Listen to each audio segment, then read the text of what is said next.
আসসালামু আলাইকুম। Welcome to my channel. আজকে আমি আপনাদের নিয়ে যাচ্ছি এক অনন্য সফরে। এমন একটা সিনেমার গল্প শোনাতে যেটা শুধু সিনেমা না, একটা অনুভূতি। ১৯৯৪ সালে মুক্তি পাওয়া দ্য শশ্যাঙ্ক রিডেম্পশন IMDb-তে এখন পর্যন্ত পৃথিবীর নাম্বার 1 মুভি। রেটিং 9.3/10। একটা মুভি যেটা আসলে প্রমাণ করে জীবনে হাজারটা বাধা আসলেও যদি সাহস আর আশা থাকে তাহলে আসলে কোনো দেয়ালই চিরকাল আপনাকে আটকাতে রাখতে পারবে না। যারা এই সিনেমা দেখেছেন তারা জানেন যে আসলে এটা কতটা স্পেশাল। আর যারা এখনো দেখেননি আজকের এই ভিডিও শেষ করলেই মনে হবে আপনার চোখের সামনে পুরো শশাঙ্কের জাদু জীবন্ত হয়ে উঠেছে। তো চলুন দেরি না করে শুরু করি একটা অসম্ভব সুন্দর মুক্তির গল্প। শুরুটা হয় এক টানটান উত্তেজনাময় দৃশ্য দিয়ে। Courtroom scene. সেখানে বিচার চলছে হাই-ফাই ব্যাংকার অ্যান্ডি ডাফ্রেনের। অভিযোগ, সে নাকি নিজের স্ত্রী ও তার প্রেমকে খুন করেছে। প্রমাণও ছিল বেশ শক্ত। কোর্টও রায় দেয়, তুমি দোষী। আর এরপরই তাকে পাঠানো হয় ভয়ঙ্কর শ্মশান জেলে। এই জেল আসলে এক কথা একটা নরক। ভেতরে ঢুকে অ্যান্ডি বুঝে যায় যে এখানে আসলে বেঁচে থাকাটাই একটা যুদ্ধ। গার্ডরা নির্মম, বন্দিরা ভয়ঙ্কর, আর দ্য সিস্টার্স নামে একটা গ্রুপ তাকে নিয়মিত টার্গেট করে চলেছে। মানসিক ও শারীরিকভাবে অ্যান্ডিকে ভেঙে ফেলার চেষ্টা করে প্রতিনিয়ত। এই সময়ই তার পরিচয় হয় রেড নামের এক বন্দির সাথে। রেড হচ্ছে জেলের ভেতরে সবচেয়ে চালাক লোক যে সবকিছু ম্যানেজ করতে পারত। চুরি, চোলাচালান, দরকারি জিনিস সবই যেন তার হাতের খেল। শুরুর দিকে রেড ভাবে এই ছেলেটা একটু অন্যরকম, কিন্তু ধীরে ধীরে তাদের মধ্যে গড়ে ওঠে এক গভীর বন্ধুত্ব। একদিন একটা ঘটনা সবকিছু আসলে বদলে দেয়। অ্যান্ডি এক গার্ডকে ট্যাক্স নিয়ে কিছু টিপস দেয়, সেই মুহূর্তে আসলে সবাই বুঝে যায় যে আসলেই তো এই ছেলেটা বেশ জিনিয়াস। এরপর থেকে ওয়ার্ডেন সহ সবাই তাকে কাজে লাগাতে শুরু করে। অ্যান্ডিও বসে থাকে না, সে জেলের লাইব্রেরি গড়ে তোলে, বন্দীদের পড়াশোনা শেখায়, নতুন আশার আলো জ্বালায়। লাইব্রেরি বানাতে সে সপ্তাহে সপ্তাহে স্টেট গভর্নমেন্টকে চিঠি লিখে যেত। একটা নয়, দুটা নয়, বছরের পর বছর। শেষমেশ তারা হাল ছেড়ে দেয় এবং লাইব্রেরিটা হয় এবং বন্দীদের শিক্ষা শুরু হয়। কিন্তু ভাই, এই জেলেও তো রাজনীতি আছে। ওয়ার্ডেন বাইরে দুর্নীতি করছে, কালো টাকা সাদা করছে, আর অ্যান্ডিকে দিয়ে সেই সব কাজগুলো করিয়ে নিচ্ছিল। অ্যান্ডি সব বোঝে কিন্তু মুখ খোলে না।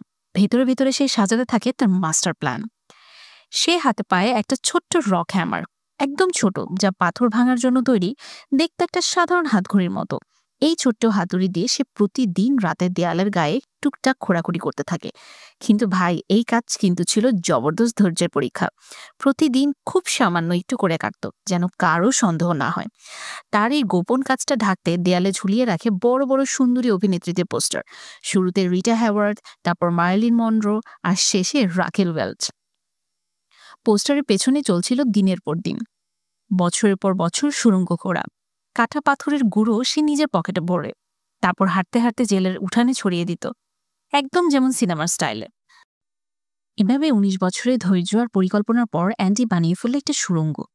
এক বৃষ্টি ভেজা রাতে সে সেই সুড়ঙ্গ দিয়ে পালায়। পালানোর পথ জেলের নোংরা ড্রেনেজ সিস্টেম।